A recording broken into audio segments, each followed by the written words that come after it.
Welcome everybody to today's expert interview. We are going ahead and getting started. We are here with the one, the only, Ashley Miller, MAPS coach, agent extraordinaire, and my personal favorite person to pick her brain, ask all the questions, and interview for director of sales. So why are we here today? Well, we're here today to talk about demystifying and understanding the DOS role. Here's what we know as well. You might not even know what DOS stands for. So if that's the case, don't worry, we are here to help. One, your director of sales is your DOS. DOS is our very easy way that we mush that down super tiny so it fits on a screen and we can talk about it. We're going to go through some other things that Ashley and I tend to call the director of sales today, some other ways we look at that role and other ways it can be labeled. So don't worry, we're going to go and get started. Ashley, I'm going to let you finish introducing yourself. Tell us a little bit about you and kind of why director of sales.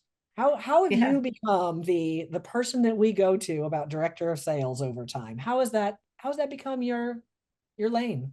Sometimes I ask myself that same question. No. When I first got started with KW, I started off as a buyer's agent on a team, and I worked my way up in that team to become the director of sales. And we had an organization that had about 9 agents. We were doing just over 300 units right before I became a coach, and MAPS snagged me up. And so a lot of it just with my experience. And as I got into coaching, I realized just how few resources really exist in the ecosystem for this role and how much confusion there is out there around what they do, what they're responsible for, how to make it profitable, things like that. And it just kind of became a passion project to make sure that more people were educated and coached to this lane. Well, it's interesting when we look at the MREA model, right? So we pull out the red book, we go to the 7 levels, and especially the updated ones. We see it go from lead buyer's agent, maybe lead listing agent, and then boom, all of a sudden one day, level 6, we've got this DOS role shows up. And it's, if you just took it at face value from looking at the organizational model, it's like, okay, well, this is simply just the person that now oversees the sales team. Got it. But what does that actually mean? Right? Yeah. Like what does that mean? When you look at the director of sales role, what does that role actually mean to you? What are the core activities? Mhm. So when I first stepped into the role, and a lot of how I coach to it is I take a more corporate approach that if again, it's easy to look at our org model and say, cool, this just means it's the person who's at the top of the sales team. And if you look at like a more corporate structure, a director of sales, another name for it's a director of revenue. They are ultimately responsible for the cash flow into the business. And Yep. so when I look at director of sales and what are they responsible for and what's their role, their number one responsibility is to execute the lead gen model for the business that drives the business's revenue. You've got your leader, you've got your ops team to help monitor the profit aspect. Yet it's on us as the director of sales to drive the cash flow and create as much revenue as humanly possible to come into the organization. You said two things there that I think are really important that we need to highlight. One, the first thing you said was we look at it as like the lead sales agent, right? The person who's kind of in charge or just lead sales agent. I think that's such a tricky way to look at it, which is what our brains naturally do, right? When we look at the organizational model, our brains naturally go, this is the lead sales agent. Well, what does it mean to be in the lead? It means to be the best. It means I'm first. It means I'm the highest producer. And that's typically not actually your director of sales. Your Yeah. director of sales is a leader, not necessarily the world's greatest salesperson. Now, they have to understand sales. They've probably been in sales at a high level, but actually, rarely are they your best salesperson. And if they are your best salesperson when they're in that role, then they're typically not focused on the actual role, right? They're typically just worried about staying ahead of the pack. The second thing I heard in there that you said, which I love, and you know this, is the director of revenue. Because director of sales, I think, it almost lowers the value of the position. The director of revenue, right? If we really look at it as I'm the director of revenue, we start getting into some of those real activities that matter about driving and pushing sales and revenue, a main and primary one being return on investment, right? Like analyzing where things are coming from. What do you see, Ashley? So let's go back to the first one of those. Yeah. What do you see when we look at this being the number one sales agent on the team? Like, what happens here? Why does that happen? That it's like, hey, I've got this great sales agent. Surely they're the natural fit for director of sales. Sometimes they are. And Okay. that will happen. There can be the occasions that your top producer is just a very talented unicorn. They do exist. I coach a few of them, you know who you are, that are able to maintain production and continue to leverage their business and become more systematized and take on more leadership responsibilities. When that happens, though, we're typically on a 2 to 3 year timeline to transition them fully out of production. And so it's in no way, to your point, can someone be a mega producer and keep up that kind of production and actually own this role. There just aren't enough hours in the day. And so being very cognizant of you want your producers producing because they're creating the cash. What you're leveraging is the leadership of those producers. And so as rainmakers, we kind of have to throw our ego out the door too and be able to say, we've got to find the person that's capable of pushing our team and leading these producers at a level greater than what our current capacity is. That's when your organization will start to flourish. So what does leading somebody look like, right? If I am the director of sales, what Mhm. do you mean by lead somebody? Is that just I'm the person there for questions and problems, right? Am I the stopgap keeping people from asking questions to the rainmaker? What do you mean by lead? Well, you're a little bit of that. I also say don't confuse it with a broker, because you have a broker to take a lot of the contractual type questions and things too, and yet your director of sales, if we were to just chunk through the key components of their job description and what it is they're actually leading, they're hiring. So you are hiring, you are training, and you are coaching all of the people on your sales team. Which You're also means you've got to know career visioning, you've got to know 30, 60, 90, you've got to know success through others, you've and you've got got to to go through coaches skills camp. go through coaching skills camp. You need a coach, right? You're going to be operating at a high level of leadership in this role. All right, Yep. continue. I interrupted. No, you're good. You're good.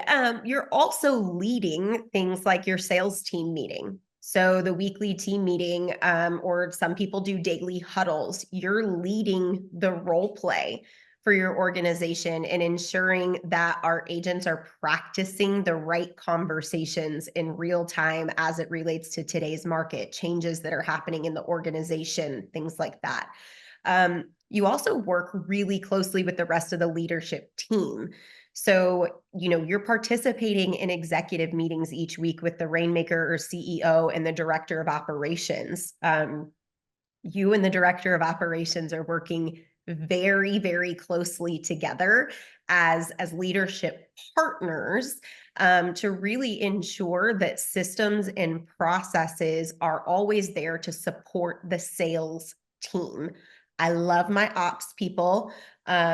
Yet sometimes they can get so focused on efficiency or process that they forget the whole purpose of all those systems and processes is to drive more revenue. To drive more revenue through the sales side of the business. Yeah. And so the director of sales is not just that stopgap between, questions to the rainmaker. It's they're truly leading and helping the sales team make sure they hit their goals, but they're also working with the other high level leaders in the organization to make sure that things like operations are supporting the sales team, that we're looking at things like return on investment. So you brought this one up earlier with ROI.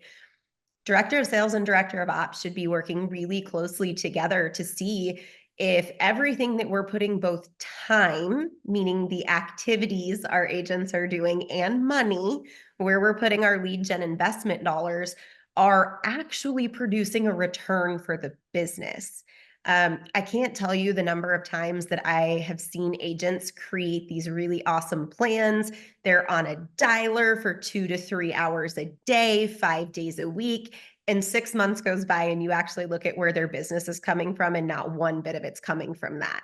And so you go, are you really getting a return on that time? These Well, are and the things that and you're who was watching it, right? That and correct. who was watching it? Yep. Why And so the why was nobody DOS is the one monitoring those things and coaching our agents so that we can pivot quicker and not let 6 months go by of, no results. We're always looking for ways to just improve and work smarter, not harder, and create more money. So one of the things that I see a lot, right? I talk to a lot of teams, obviously, and a lot of folks that have a director of sales or a lead sales agent position in place. And we find that we've got a lot of hustle. We're putting in a lot of time, but those activities of actually measuring return on investment and that relationship with the director of operations, talking about where are we spending money, how can we maximize it, what were our actual results, or even having tracking associated with those results. A lot of time it's not there. What do you think holds people back in that role? So this lead salesperson, the one that's overseeing the sales team, whether we call it a director of sales, a director of revenue, a lead buyer's agent, whatever your poison of choice to call it, why do you think that doesn't happen? The tracking component. Tracking, the relationship with the DOO, right? Like the looking at it and from the ROI standpoint.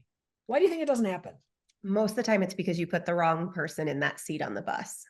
And said lovingly, if somebody's a really, really rockin' producer and you look at their KPA and you look at the disc profile and you look at the things that make great producers, typically they're not wired to be that very analytical, numbers driven, detail oriented person. And so I think part of the difficulty with the DOS and why the role's been kind of ambiguous in things over the years is it's a unicorn. Like, it is a unicorn position in which you're looking for someone who has the behavior profile of a salesperson.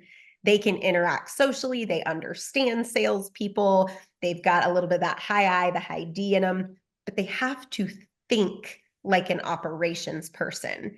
That's really tough to come by.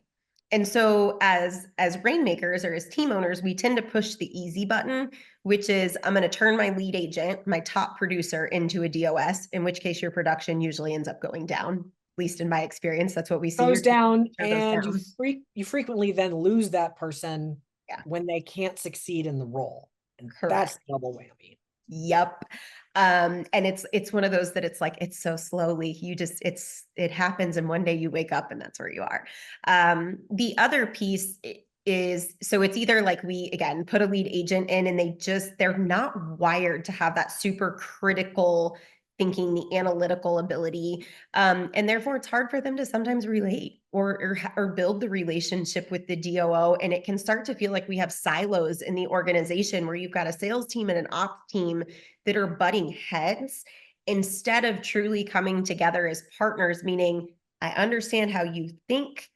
Let's work through this. Now I can actually go frame the messaging or get the adoption from the agents on the team because I know how to speak to them. I know how they think too.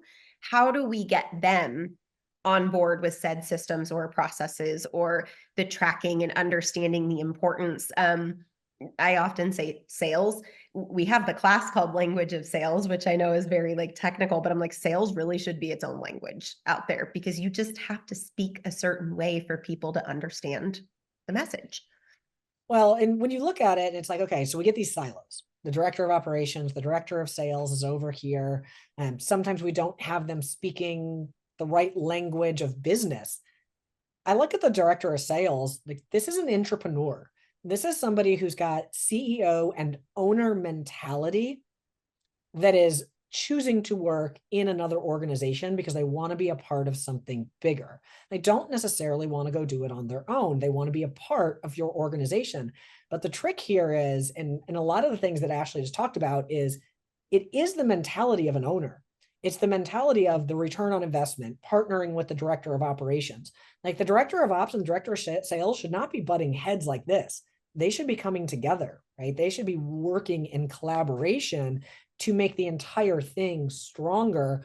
But again, we frequently see they're at odds with each other, or they separate because they're siloed and I'm Well, and sales and they're ops. there's been, Liz, I've heard so many conversations too. And again, I sit in a lot of ops rooms, love my ops coaches out there. Like there's a lot of conversation too about the DOO eventually becoming a CEO of a team, or a DOO is the person who would ultimately lead your organization. And again, the conflict there is most people who make great DOOs, they just don't speak the sales language or understand the sales and revenue side of things. They're great with efficiency, they're great with monitoring profitability, they're good operators, and yet that piece is there. And instead looking at it like your DOS, to your point, is the person who it's like we should be looking at them as the, if you're the rainmaker going, this person better fire me, right? They're the one that's going to come up and fire you ultimately as the CEO,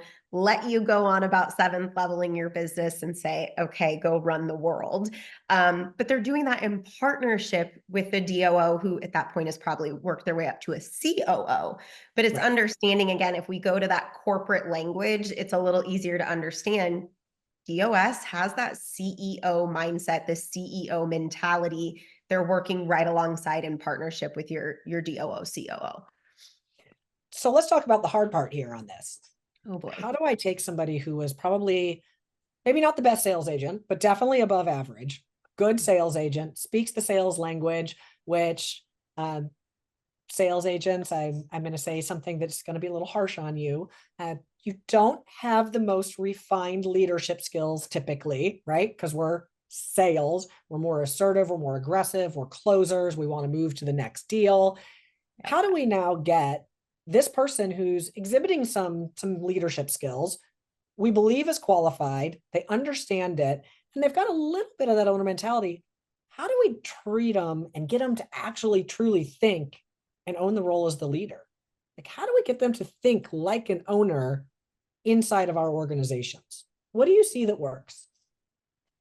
People grow into the conversations you create around them. So as the rainmaker, as the DOO, if you guys are recognizing that you may have that type of talent within, are you inviting them into your weekly like executive conversation? Are you asking their opinion? Business planning is happening for so many people right now. Are you pulling them aside and really asking their opinion on, what do you think we could improve operationally? What do you think about our current lead gen models? What do you hear from the other agents on the team? And really just starting to invite them into the conversation, that alone is going to start to elevate, right, their ability. Then we can look into things of, are they even aware there's a growth opportunity? So Liz, I know you talk about this with teams a lot, of having like your opportunity map. When people come into your world, do they understand what the growth opportunities are? Does this person even understand that role exists? When I first started, I will tell you that role didn't exist. I went to a mega camp. I believe it was actually Mark Spain who was on stage at the time and was talking about their DOS and something. And I looked at the Rainmaker. I was like, that is what I'm going to do. And he was like, great, show me how you're going to do it. And Oh, so build it. Yes. yeah, not everybody's doing it, right? But it was like, yeah, go build it.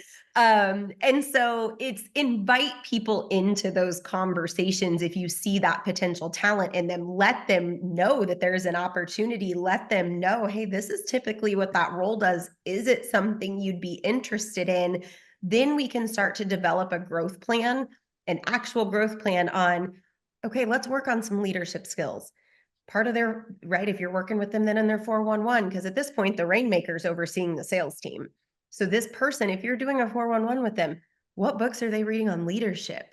How are you seeing them truly grow as a leader? Are you as the rainmaker sharing a P&L with them from time to time and asking like, hey, what do you see when you see this? Are we teaching them to think like business owners? And if you're willing to really pour into that person, the growth that can happen in 12 months or less, and really raising someone into that role can be awesome. Yeah, it's interesting to see people grow into that as well. One of the things we do, and Ashley, you've been to these, are built to last and lead to last workshops. And you can't attend it alone, right? Like, because what do rainmakers do? Well, I'm going to attend it alone. I'm going to get all the information. I'm going to come back and I'm going to spit it out and hand it down to my team in take 2 days and compress it into a 30-minute meeting, and we're going to go. And we expect them to be bought in. Part of the process is the learning together. And so in those workshops that we do, like, you can't actually attend alone. You can't buy a single seat ticket. It does not exist. You must bring those key people along with you, because that's how we get them to grow and to think like that, right? You have to involve them in those conversations, like what Ashley said. Well, and get a coach, right? And sometimes rainmakers, whether you choose as the rainmaker to invest in the coach for the person, I have some folks who they split the cost with that person because again, we want them to think like a business owner. Are we teaching them to think about making investments in themselves? And to have some skin in the game and to grow. So some teams really do. They're like, hey, yeah, we're paying for coaching for the DOS. Some DOSs they pay for it themselves. They're like, yeah, this is I'm investing in it. Some may split it, and yet it's what is the growth plan? So whether it's coaching, books, specific, learning different tools, different conversations, and things that are continuing to elevate their skill set until they're at a point that they've actually earned the right to step into that seat. So that's if that's somebody internal. Sometimes people do hire DOS from external, meaning they're outside the organization. We see that happen quite a bit too. And in which case, again, you're looking for the unicorn who's got the track record of leading sales teams and creating revenue for a company. We had a question in here from Heidi that said, well, if they're a great sales agent and they step into the DOS role, aren't they going to take a pay cut? Oh, this one happens a lot. Yeah. So the answer is yes and no, right? Yes and no. It's yes and no, right? If they are your number one crushing it sales agent, yeah, they're probably going to take a pay cut unless you're a massive team. And And unless your this is team's part got of the the reason your revenue. top producer typically isn't the Yeah. person for this. And again, it might be. So you're like, oh, but it could be. And if that's the hang up that you're sitting there as the leader going, but they're going to take a pay cut. Well, newsflash, when you run a business, sometimes you have to take a step backwards to take a really giant leap forward. And this is where that people grow into the conversations you create around them. And starting the conversations with someone early really matters. And when I An say early, opportunity position too, right? And I think that's what people tend to forget is a sales agent space has a limitation, right? Like it does. A your sales capacity is agent, only so much. you Yeah. have a capacity. A director of sales role does not have a capacity. And so you're doing a different set of activities. And your director of sales is typically going to care more about other people's production than they will their own production, right? They care about more about other people succeeding at that level than they do them being the number one sales agent, because they look at it as the entire business as a whole They want succeed, to be part of something big. and they want to grow it big. So there may be you can't see because of my background, but there may be a dip and then the increase, right? Well, If and you this is want to something know. we coach, right? We coach through with a lot of folks because I do get people in my schedule that are very new to the role. It's helped me understand this. What am I doing? How do I not take a pay cut? Because this conversation does come up. So, Heidi, I'm Yeah, really glad you brought it up because constantly. it's a very common conversation. And this is where I'm like, if we're bringing a producer into the role, something that both that person and the rainmaker have to understand is you're looking at a 2 to 3 year transition that is a stair step from I'm a full producer to now I'm a full-time DOS. And so what we do is we actually create a very strategic 2 to 3 year plan of your production has to be here. This is where the team has to be, whether it's an agent hires, team units, team production, and we slowly start tipping the scales to where they're replacing their income that they're making as an agent with the income from the growth of the team. So the kicker means that oftentimes they're more so than anything, maybe they take a slight cut.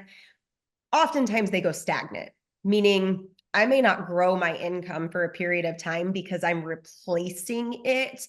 But then, like Liz said, there's the hockey stick effect that when you're full-time DOS and you're like, well, I'm making the same money. Now it's you just keep growing and your money keeps growing too. And so it is strategic.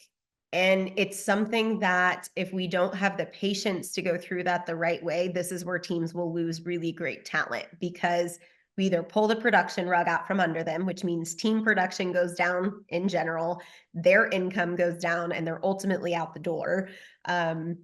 It's patience. It's a very strategic It's a transition. process that needs to be closely monitored and held accountable, right? Yeah. It is absolutely a process.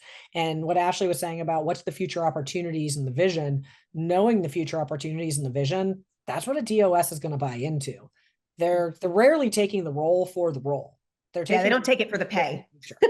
They're Well, taking they'll it take for it for the pay. They're taking yeah. it for the future opportunity that the role could be and the future opportunities after the role. Yeah. And so we've got 1 minute left, Ashley. Mhm. Give us a mic drop. What if you could leave these folks with any one thing, the moral of the story, the thing you want them to hear? What would it be? Remember, this role is for a unicorn. You must be patient when looking for the right person. If you're blessed enough to already have them in your organization, you're going to have to be patient with the transition into them owning the role 100%. But it's the thing where the patience can pay off the most because that one seat is your ticket to seventh level. If you don't nail the leadership of your sales team and don't have someone driving revenue, you never really get to seventh level out of your business, period. Nope, you don't. All right, Ashley, thank you so much for your time this afternoon. Everybody else, thank you as well. We'll be sending out this recording. We will see you next time. Have a fantastic day. Bye. Bye.